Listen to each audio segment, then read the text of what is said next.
Mahkamah Tinggi hari ini dimaklumkan bahawa bekas Perdana Menteri Datuk Seri Najib Razak digambarkan sebagai seorang yang tidak berintegriti serta sering menyalahkan pihak lain berhubung isu penyelewengan dana SRC International Sendirian Berhad.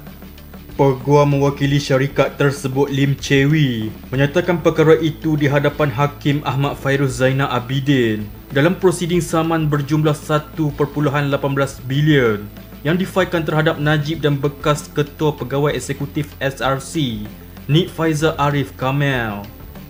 Malangnya Najib seorang yang tidak jujur. Walaupun beliau percaya wang SRC berjumlah RM42 juta telah dimasukkan ke dalam akaun bank peribadinya, beliau tidak memaklumkan perkara itu kepada kabinet, katanya.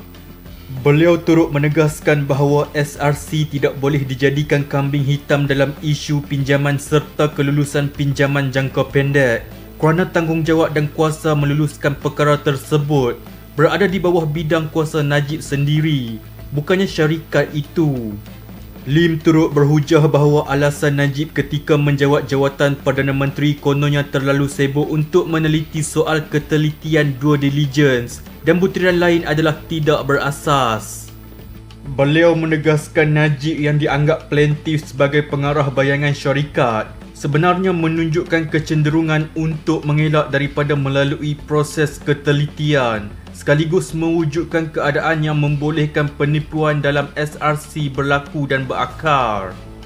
Apa yang lebih berkemungkinan ialah Najib sedar bahawa proses ketelitian tidak dijalankan secukupnya tetapi tidak peduli untuk mengarahkannya dilakukan kerana ia hanya menyukarkan penyelewengan dana yang akhirnya dilakukan, katanya.